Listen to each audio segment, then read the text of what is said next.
दोस्तों, ये कहानी है वैद्य जी और सेठ की, जो आपको झकझोर कर रख देगी। एक पुरानी सी इमारत में वैद्य जी का मकान था। वैद्य जी पिछले हिस्से में रहते थे और अगले हिस्से में दवाखाना खोल रखा था। उनकी पत्नी की आदत थी कि दवाखाना खोलने से पहले उस दिन के लिए आवश्यक सामान एक चिट्ठी में लिखकर वैद्य जी को दे देती।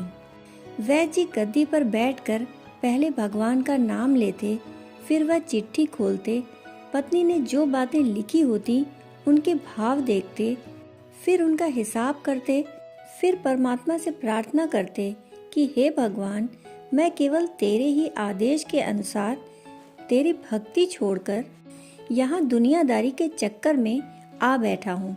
वैद्य जी कभी अपने मुंह से किसी रोगी से फीस नहीं मांगते थे।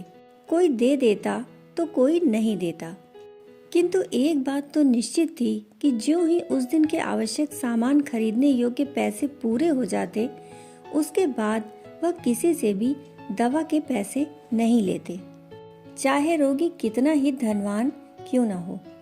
एक दिन वैद्य जी ने दवाखाना खोला। गद्दी पर बैठकर परमात्मा का स्मरण करके पैसे का हिसाब लगाने के लिए आवश्यक सामान वाली चिट्ठी खोली तो चिट्ठी को एकटक देखते ही रह गए। एक बार तो उनका मन भटक गया।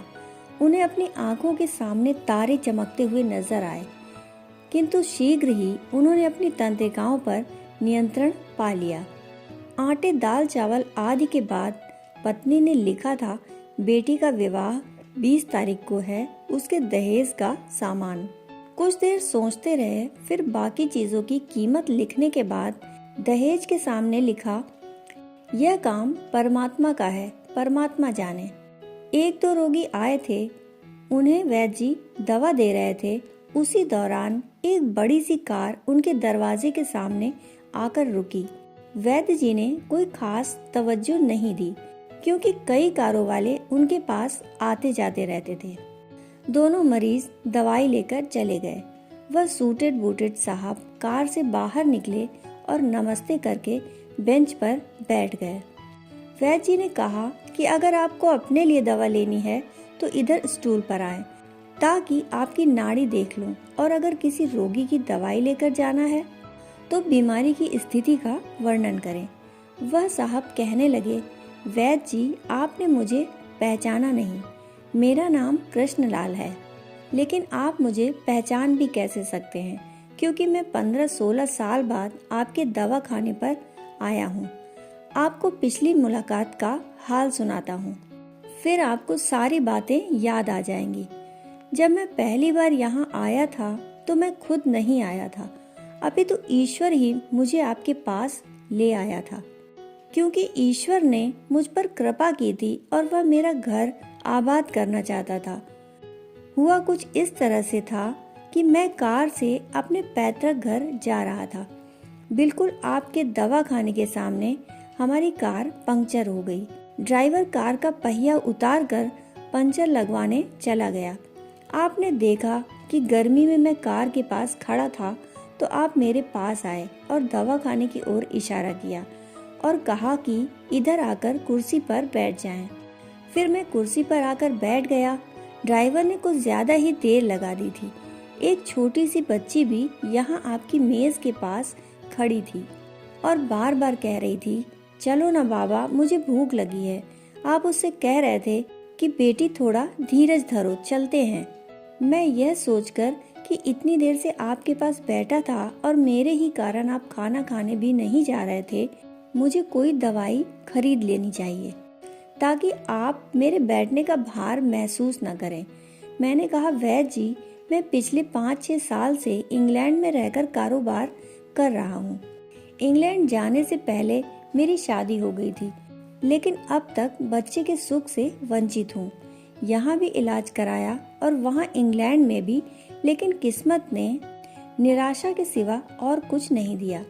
आपने कहा था, मेरे भाई, भगवान से निराश ना हो, याद रखो कि उसके कोष में किसी चीज की कोई कमी नहीं है। आस औलाद, धन इज्जत, सुख दुख, जीवन मृत्यु सब उसी के हाथ में है।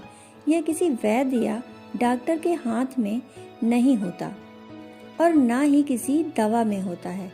जो कुछ होना होता है वह सब भगवान के आदेशानुसार ही होता है।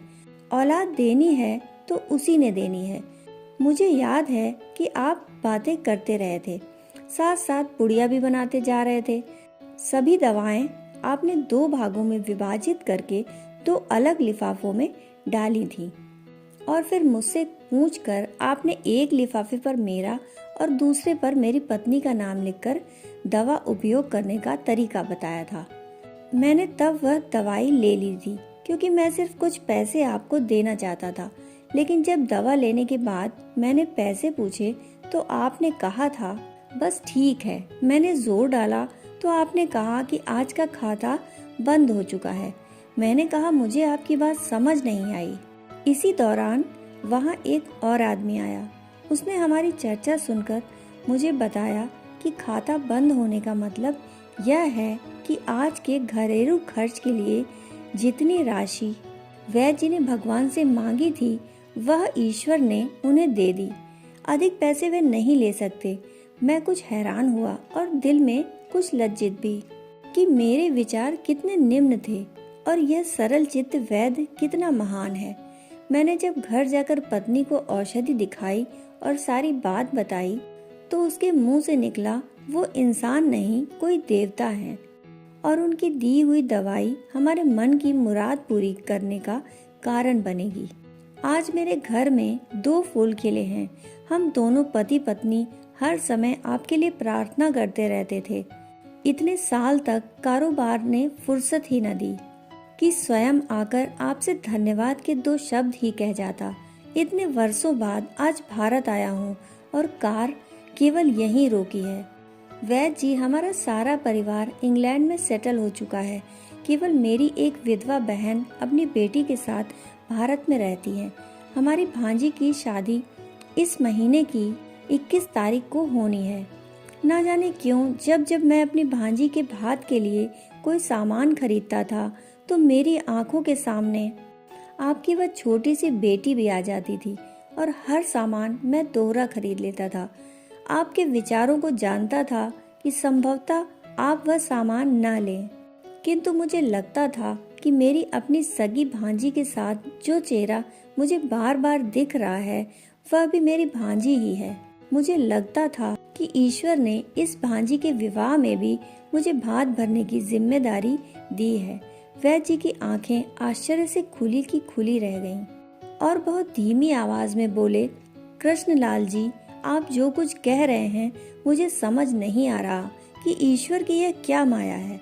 आप मेरी श्रीमती के हाथ की लिखी हुई ये चिट्ठी देखिए। वैद्य जी ने चिट्ठी खोलकर कृष्णलाल जी को पकड़ा दी। वहाँ उपस्थित सभी यह देखकर हैरान रह गए कि दहेज के सामान के सामने लिखा हुआ था, यह काम परमात्मा का है, परमात्मा जाने।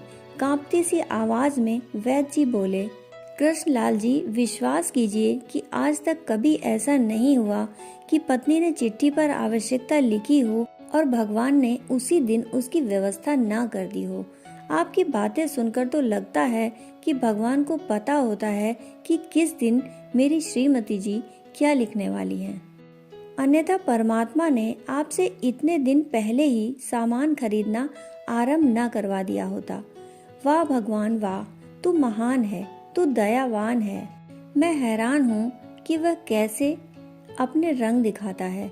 वैद्य जी ने आगे कहा, मैंने बस एक ही पाठ पढ़ा है कि सुबह परमात्मा का आभार करो, शाम को अच्छा दिन गुजरने का आभार करो, खाते समय उसका आभार करो, सोते समय उसका आभार करो, क्योंकि हमारे पास जो कुछ भी है वह सब कुछ परमात्मा की ही तो देन है।